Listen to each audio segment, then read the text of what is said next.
सभी दोस्तों मेरा नमस्कार। मैं अंकित गुरुती आपका स्वागत करता हूं एग्ज़ाम वे पे। तो दोस्तों जैसा आपको पता ही है कि करंट अफेयर्स जो हैं बहुत ज़रूरी हो चुके हैं आजकल के एग्ज़ाम में। तो अगर मैं बात करूं उत्तराखंड के एग्ज़ाम्स की तो यूके पीएससी बहुत अच्छी खासी क्वांटिटी में करंट अफेयर्स पूछता है। यूके एसएससी इतना ज़्यादा नहीं पूछता है, पर भविष्य में क्या पता भविष्य के एग्ज़ाम में वो इस चीज़ को बढ़ा दे। तो देखिए, मैं जो आप लोगों को करंट अफेयर्स करवाने वाला हूँ वो जून, फिर जुलाई, फिर अगस्त, इसी तरह मंथली चलेगा। क्यों मुझे ऐसा लगता है कि कोई भी अगर एग्ज़ाम नवंबर या दिसंबर में होगा तो ज़्यादा से ज़्यादा जून से लेकर के और नवंबर तक का या जनवरी से लेकर के भी आ सकता है, दे सकते हैं वो लोग। लेकिन मुझे उम्मीद है करके कि ज़्यादा पुराना नहीं देंगे। तो अभी के लिए मैं आप लोगों को जून, जुलाई और फिर अगस्त का करेंगे, है ना? क्योंकि सितंबर तो अभी चल रहा है। तो ऐसा हमारा मंथली जीके चलता रहेगा।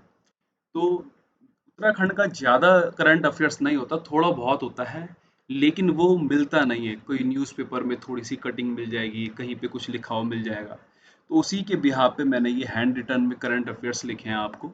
इसकी जो पीडीएफ है आप लोगों को टेलीग्राम पे मिल जाएगी, आप वहाँ से डाउनलोड करके भी पढ़ सकते हैं।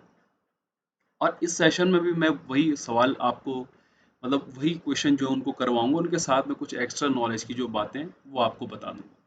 तो इस सेशन की शुरुआत करते हैं। तो जून 2023 की जो करंट अफेयर्स हैं भाई, उसमें सबसे पहला जो करंट अफेयर्स में रहा वो ये रहा कि चकराता में एक टाउनशिप बसाए जाने की हरी झंडी दी गई है। और ये जो टाउनशिप है ये पुराड़ी नामक जो जगह से लेकर के लखवाड़, आपको पता है जो हमारा यमुना नदी पे जो बांध है, वहां के पुल तक क्या बनेगा। और इसको कौन बनाएगा भाई? मसूरी डेवलपमेंट अथॉरिटी बनाएगी, एमडीडीए इसको क्या बनाएगी, इस टाउनशिप को बनाएगी। इस साल उत्तराखंड में टाउनशिप की बड़ी चर्चा रही, क्योंकि बहुत सारी सिटियों के लिए कहीं ना कहीं सरकार ने बहुत सारे स्टेप उठाए हैं। तो अभी आप देखोगे कि जून के मंथ में टाउनशिप के ऊपर बहुत सारा काम हुआ है, कोई नई सिटी बन रही, कहीं टाउनशिप बन रहा है। अब क्या हुआ कि धामी सरकार ने डिग्री कॉलेजों और मेधावी छात्रों की छात्रवृत्ति को तोहफा दिया है। क्या तोहफा दिया उन्होंने? उन्होंने कहा जितने भी सरकारी विश्वविद्यालय या डिग्री कॉलेज हैं भाई, वहाँ का अगर कोई ग्रेजुएशन में छात्र पढ़ रहा है और उसकी क्या है भाई, फर्स्ट डिवीजन आई है, तो उसको क्या मिलेगा भाई? 3,000। सेकंड वाले को 2,000 और थर्ड वाले को क्या मिलेगा? आपका 1,000। मतलब जो आपने उसमें टॉप करा है, सेकंड आया, थर्ड आया, वहीं पोस्ट ग्रेजुएशन में फर्स्ट वाले को 5,000, सेकंड वाले को 3,000 और थर्ड वाले को कितना भाई? 2,000। अब अगर मैं बात करूं कि सबसे इम्पोर्टेंट जो करंट अफेयर्स जो आप लोगों को याद करके चलना है, वो ये याद करके चलना है जो आपका थर्ड वाला करंट अफेयर्स है। कौन सा वाला है? थर्ड वाला करंट अफेयर्स है। अब देखिए थर्ड वाले में क्या है कि ये जो आपको ये पिक्चर दिख रही है करके, यहाँ पे ललित शौर्य जी हैं, है ना? और इन ललित शौर्य जी ने दो किताबें लॉन्च करी है। कौन कौन सी? एक करी है गंगा की प्रहरी, और दूसरी करी है कौन सी? स्वच्छता ही सेवा। और आपको ये याद करके चलना है, ये पेपर में आपके आने के चांसेस बहुत ज़्यादा है कि गंगा के प्रहरी और स्वच्छता ही सेवा जो किताबें थी वो किसने लॉन्च करी भाई? मतलब किसकी हैं किताबें? वो ललित शौर्य की। और लॉन्च किसने किया? मुख्यमंत्री पुष्कर सिंह धामी ने इसको क्या करा? लॉन्च करा। अब देखिए कि पहले क्या होता था, जो स्पॉज रहता था, मतलब पति पत्नी रहते थे, उनको जो थी छुट्टी मिल जाती थी अपने बच्चे की केयर के लिए। अब सरकार ने क्या करा कि एकल महिला और पुरुष कर्मचारी को भी क्या दे दिया भाई, कि चाइल्ड केयर लीव दे दी। और सभी कर्मचारी, अविवाहित हो, कोई विधुर हो या क्या हो, तलाकशुदा, उन सबको, और 2 वर्ष यानी 730 दिन का ये अवकाश की क्या रखी गई है? लिमिट रखी गई कि इतने दिन तक की क्या अवकाश उन महिला पुरुष को दे दी जाएगी जो कि क्या है भाई? एकल है, अविवाहित है, विधुरिया, तलाकशुदा है। ठीक है। पांचवा जो करंट अफेयर्स है जून माह का, वो ये है कि मसूरी के कैंपटी फाल में बनेगी उत्तराखंड की पहली टनल पार्किंग। तो पहली टनल पार्किंग जो है कैंपटी फाल में बनेगी मसूरी की। और ये जो प्रस्ताव है ये 12 शहरों में बनाने के टनल पार्किंग का है, जिसमें से पौड़ी में 2 बनेंगे भाई, टिहरी में 6, उत्तरकाशी में 2 और नैनीताल में क्या? 2। तो टोटल 12 जो आपके टनल पार्किंग है वो बनाने का प्रस्ताव सरकार ने रखा है। और साथ ही साथ जो पहली बनेगी वो बनेगी कहाँ? कैंपटी फाल में। अब देखिए, एशिया और वर्ल्ड बॉडी बिल्डिंग चैंपियनशिप में प्रतिभा थपलियाल, ये यमकेश्वर ब्लॉक से आती हैं दोस्तों, है ना? नीचे इनकी तस्वीर भी दे रखी है। तो एशिया और वर्ल्ड बॉडी बिल्डिंग चैंपियनशिप में इनका चयन हुआ है कि इनका भाई प्रतिभा थपलियाल जी का, है ना? और ये जो आते हैं ये यमकेश्वर ब्लॉक जो पड़ता है पौड़ी गढ़वाल का, वहां से ये बिलोंग करती है। अब देहरादून का जो डाक विभाग था वो सुर्खियों में रहा। सुर्खियों में इसलिए रहा क्योंकि वो स्पीड पोस्ट और पार्सल जो भेजता था दिल्ली, वो पहले मसूरी एक्सप्रेस और अन्य ट्रेनों से क्या भेजता था। लेकिन अब उन्होंने क्या बोला, उन्होंने कहा कि इसको हम हवाई माध्यम से भेजेंगे ताकि जल्दी भी पहुंचेगा और खर्चा भी क्या हो जाएगा, बच जाएगा। अब दूसरी जो न्यूज़ है वो ये है कि साइकिलिंग का आजकल बहुत क्रेज़ है, आपको पता ही है। तो सरकार ने, उत्तराखंड सरकार ने देहरादून, हरिद्वार, उधम सिंह नगर, नैनीताल में 50-50 किलोमीटर के साइकिल ट्रैक बनाने का क्या रखा है, प्रस्ताव रखा है, मतलब बनाए जाएंगे। कौन कौन सी जगह? देहरादून, हरिद्वार, उधम सिंह नगर और नैनीताल।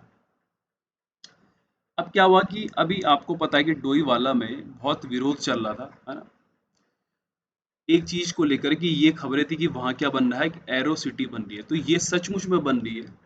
सरकार ने दो नए शहर बनाने का प्रस्ताव रखा है, जिसमें कि काशीपुर में इंडस्ट्रियल सिटी नाम से एक सिटी बनेगी, वहीं डोईवाला में क्या बनेगी, एरो सिटी बनेगी।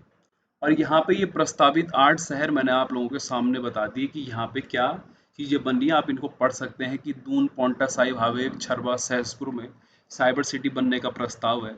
आर्केडिया चाय बागान देहरादून में न्यू देहरादून ट्विन सिटी बनाने का नाम है ना। रामनगर शहर के पास में टूरिज्म टाउनशिप बनाने की बातचीत चल रही है। गौला पार्क के निकट हल्द्वानी में चल रहा है, न्यू हल्द्वानी ट्विन सिटी का चल रहा है। तो ये काफी प्रस्ताव चल रहे हैं जो सरकार बनाने की सोच रही है, पर मुख्य यही दो हैं जो काशीपुर और डोईवाला है। आप इनको पढ़ सकते हैं, पेपर में आ भी सकता है थोड़ा सा अगर वो कभी डीप चला गया तो। अब देखिए, ड्रेस कोड की बहुत चर्चा हो रही थी कि मंदिरों में आप किस तरह के वस्त्र पहन के आए और किस तरह के ना आए। तो हरिद्वार का जो दक्षेश्वर मंदिर है और ऋषिकेश का नीलकंठ मंदिर जो है, वहाँ ड्रेस कोड सबसे पहले क्या हो गया भाई, लागू करा। मतलब ये दो मंदिर थे जिन्होंने ड्रेस कोड सबसे पहले लागू करा। अब तो लगभग हर मंदिर ने एक ड्रेस कोड क्या कर दिया, लागू कर दिया है। वहीं काशीपुर फिर से न्यूज में है। क्यों न्यूज में है? क्योंकि यहाँ 133 एकड़ की जमीन पर एक इलेक्ट्रॉनिक विनिर्माण क्लस्टर बनाया जाएगा। किसकी मदद, किससे? सिडकुल की मदद से। उस पेपर में सवाल आ सकता है कि इलेक्ट्रॉनिक विनिर्माण क्लस्टर जो सिडकुल की मदद से बनने जा रहा है ना, वो कौन से शहर में बनने जा रहा है? तो कौन से शहर में बनने जा रहा है? काशीपुर में। अच्छा, भारत मालदीव के बीच जो संयुक्त अभ्यास है एक्स एक्यूवेरिन, वो चौबटिया में आपका शुरू हो गया है ना, जिसकी कुछ तस्वीरें भी हैं। नैनी सैनी जो एयरपोर्ट पड़ता है हमारा, उसको एरोड्रम लाइसेंस हो गया। और एरोड्रम लाइसेंस का मतलब हुआ कि अब यहाँ से डोमेस्टिक, है ना, और नेशनल की जो हमारी डोमेस्टिक जो फ्लाइट है, मतलब नेशनल वाइज इंडिया में या उत्तराखंड में, वो यहाँ से भरी जा सकेंगी। इसको जो अप्रूवल है वो डीजीसीए ने इसको अप्रूवल दे दिया है ना।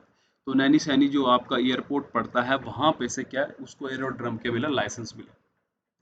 अब खेल प्रशिक्षक प्रशिक्षक जो होते हैं, मतलब कोच जो होते हैं, उनको मानदेय 15,000 से बढ़ाकर कितना कर दिया गया है, 48,000। ये भी इस महीने, जो जून महीने था उसमें न्यूज में था। आपदा प्रबंधन पर छठवीं विश्व सम्मेलन जो हुआ देहरादून में हुआ, ये बहुत आपके पेपर पॉइंट ऑफ व्यू से इम्पोर्टेंट है कि आपदा प्रबंधन पर जो छठवां विश्व सम्मेलन हुआ वो कहाँ हुआ, देहरादून में मतलब देहरादून में होगा। और ये 28 नवंबर से 1 दिसंबर तक चलेगा। मतलब 28 नवंबर से, जो 2023 28 नवंबर है, वहां से 1 दिसंबर तक चलेगा। इसका विषय रखा जाएगा strengthening climate action and disaster resilience पे। क्या लिखा जाएगा? Strengthening climate action and disaster resilience इसका विषय होगा। और पर्वतीय पारिस्थितिक एवं संचार पर विशेष फोकस इस सम्मेलन में करा जाएगा, जो कि 28 नवंबर से 1 दिसंबर के बीच देहरादून में होगा। अब ये बहुत इंपॉर्टेंट कुछ सवाल हैं। ये वाला जो 16 वाला है, क्यों इंपॉर्टेंट है कि हमारे जो रक्षा मंत्री हैं राजनाथ सिंह जी, जहाँ पे ये तस्वीर भी दिख रही है आपको, है ना, और धामी जी भी यहाँ पे बैठे हुए दिख रहे हैं। तो इन्होंने जो है 8 लोगों को क्या दिया, सम्मानित करा। उत्तराखंड के 8 लोगों को सम्मानित करा, जिसमें कि 3 श्रेणियों में इनको पुरस्कार मिला। पहली श्रेणी थी उदयमान प्रतिभा, है ना, जिसमें कि राहुल रावत जो हैं, उनको जो है वो क्या है, कोटद्वार निवासी हैं ये। और इन्होंने, आपको पता है, एस्ट्रो स्पेस वाली जो वाणिज्यिक कमर्शियल एस्ट्रो स्पेस जो आपकी सिचुएशनल अवेयरनेस कंपनी खुली है ना, एरोस्पेस की जो सिचुएशनल अवेयरनेस मतलब जागरूकता होनी चाहिए लोगों को एरोस्पेस के बारे में। इंडिया की फर्स्ट कंपनी है ये दिगंतारा, इसके क्या है, ये संस्थापक है ना। तो ये है कि एक्चुअल में कमर्शियल स्पेस, है ना, सिचुएशनल अवेयरनेस, ये जो आपकी ऑब्जर्वेटरी है ये इन्होंने खोली है, कि इन्होंने, भाई राहुल रावत जी ने, ठीक है। वहीं हेमलता कबड़वाल जो है, इन ये मुक्तेश्वर निवासी और एक क्या है, चित्रकार हैं। जो हमारा नया संसद भवन बना, वहाँ पे इन्होंने कुछ ऐपण कला की कुछ अपनी चित्रकारियाँ मतलब उसमें स्थापित करी हैं, नए वाले जो संविधान में है। तो एक इनको मिला। दूसरा दिव्या नेगी, ये टिहरी निवासी और एक वक्ता, एक एंकर है। आपको पता भी कि राष्ट्रीय युवा संसद जब में G20 में इन्होंने बहुत ही भारत की भूमिका पर एक बहुत ही अच्छी स्पीच दी थी, आप सबने सुना भी होगा, जिसमें कि इनका जो पहनावा था वो हमारा पहाड़ का गढ़वाल का पूरा पहनावा था, और उन्होंने बहुत सारी उसमें चीज़ें बोली। तो एक इनको मिला है। अगला मिला है फोर्थ वाला बबीता रावत को, ये रुद्रप्रयाग की एक किसान है और लगभग 37,000 वर्ग फीट भूमि पर इन्होंने हल चलाकर सब्जी वगैरह बहुत सारे सब्जियां और दाल वगैरह करी। वहीं मशरूम का भी इन्होंने अच्छा खासा क्या करा है, उत्पादन करा है। अब सिकियाना मुखिया, यूट्यूब पे इनका चैनल भी है, ये सॉन्ग्स गाती हैं, कुछ कवर्स गाती हैं, बॉलीवुड में भी कई सॉन्ग गा चुके हैं ये। और ये देहरादून निवासी एक युवा क्या है, गायिका है। जो अगला सेवंथ वाला है, रजत जैन और अर्पित जैन, ये दो भाई हैं। इन्होंने, ये देहरादून के निवासी, और इन्होंने क्या इन्वेंट करा है करके एक ईसीजी मशीन बनाई, और वो ईसीजी मशीन अब तक की सबसे छोटी क्या है भाई, ईसीजी मशीन है। तो इसमें बहुत सारे पॉइंट है जो कि आपके पेपर पॉइंट ऑफ व्यू से बहुत क्या है, इंपॉर्टेंट है। दूसरी बात करूं मैं, कि दूसरी श्रेणी आती है संस्कृति कर्मी के उसमें। तो बॉबी कैश जो एक गायक हैं देहरादून के ही, ये संगीतकार है, इनको भी मिला। सामाजिक कृतज्ञता के उसमें प्रभा देवी सेमवाल जी हैं, रुद्रप्रयाग निवासी, और ये पर्यावरण रक्षक है। इन्होंने बंजर भूमि, जो इनकी अपनी बंजर भूमि थी, उसी पे इन्होंने क्या स्वयं का क्या उगा दिया भाई, जंगल उगा दिया। तो इस बार जैसे वीडियो में आया हुआ था, है ना, एक कोई किसी शख्स के बारे में सवाल पूछा था, कि पर्सन के बारे में, और वो करंट अफेयर से था ना। तो इस बार भी ऐसा पूछा जा सकता है भविष्य के एग्जाम में, इसीलिए ये इम्पोर्टेंट होता है कि कौन सा, किस फील्ड से बिलोंग करता है जिनको पुरस्कार मिला है। अब हमारे जो राज्य का पुलिस विभाग का नए सरदार पटेल भवन का उद्घाटन हुआ है, ये भी आपको ध्यान करके चलना है। और देखो, प्रदेश के लिए उड़ीसा में लगेगा कोयले से बिजली का प्लांट भाई। तो उत्तराखंड में बिजली की समस्या इसलिए पैदा हो गई है कि बारिश जब होता है तो पानी तो ज़्यादा आ जाता है, लेकिन उसके साथ में क्या भाई, गाद गूद मिट्टी पत्थर रह जाता था, तो बिजली नहीं बन पाती। अब गर्मियों में और सर्दियों में तो पानी कम रहता है, तो बिजली वैसे नहीं बन पाती। तो यहाँ की जो बिजली आपूर्ति है उसको पूरा करने के लिए उड़ीसा में कोयला का एक प्लांट बनेगा, है ना, जिससे कि उत्तराखंड को इसकी क्या होगी भाई, आपूर्ति होगी किसकी, बिजली की। अब राष्ट्रीय फ्लोरेंस नाइटेंगल पुरस्कार 2022 और 2023 दिया गया। 2022 मेजर जनरल स्मिता देवरानी और मंजू कैड़ा को दिया गया। ये है मंजू कैड़ा जी, है ना। वहीं इनकी जो सिस्टर हैं ब्रिगेडियर अमिता देवरानी जी, इनको 2023 का क्या मिला, राष्ट्रीय फ्लोरेंस नाइटेंगल पुरस्कार मिला। ये दोनों बहनें कोटद्वार निवासी हैं, और दोनों ही मेडिकल जो कोर आती है आर्मी की उसमें है। तो इनको 2023 का मिला है ब्रिगेडियर अमिता देवरानी जी को, और 2022 का मिला है किसको, मेजर जनरल स्मिता देवरानी को। अगला है देखिए, केंद्रीय संस्कृत विद्यालय के श्री रघुनाथ कीर्ति परिसर में स्वामी करपात्री महाराज की स्मृति में वेद शास्त्र अनुसंधान केंद्र का उद्घाटन कहाँ करा गया भाई, देवप्रयाग में। और ये वर्चुअली करा किसके द्वारा, मुख्यमंत्री जी के द्वारा। Uttarakhand multi hazard early warning system 2250 जगहों पर लगेगा, और एक सायरन सिस्टम होगा कि जहां खतरे की निशानी हो सकती है, चाहे भूस्खलन हो, है ना, भूकंप हो, हिमस्खलन हो, बाढ़ का कोई ऐसा हो कि जहां बाढ़ हो सकती है, ठीक है। तो ऐसी जगहों पे क्या लगेंगे, 250 जगह पे क्या लगेगा, वार्निंग सिस्टम लगेगा।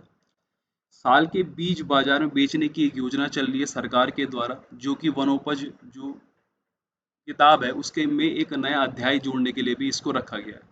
तो साल के बीज का सोच रही है सरकार की इसको बाजार में बेचा जाए। अच्छा, राज्य में इजरायली कृषि तकनीक से क्या की जाएगी, अब बागवानी करी जाएगी। जैसा आपको पता है कि ऑस्ट्रेलिया तकनीक से आपदा प्रबंधन पे वो करा जाता है, वैसे ही अब कृषि तकनीक पे किसका यूज करा जाएगा भाई? इजरायली पद्धति का।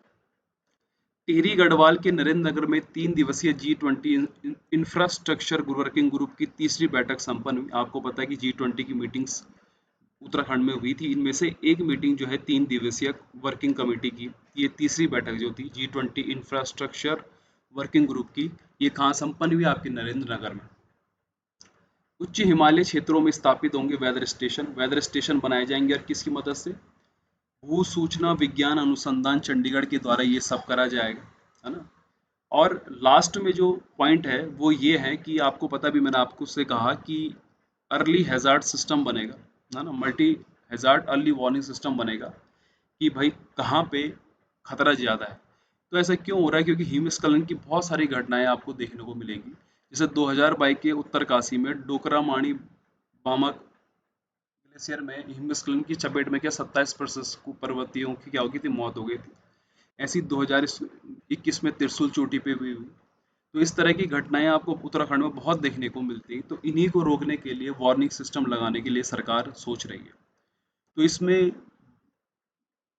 7-8 सवाल ऐसे हैं जून के महीने में जो कि आपके पेपर पॉइंट ऑफ व्यू से बहुत इंपॉर्टेंट है और आप लोगों को इनको याद करके चलना है। उम्मीद करता हूँ कि आपको ये सेशन पसंद आया होगा। इसकी पीडीएफ आप लोगों को टेलीग्राम के चैनल पे मिल जाएगी। तो अब तक की आज के लिए इतना ही। धन्यवाद।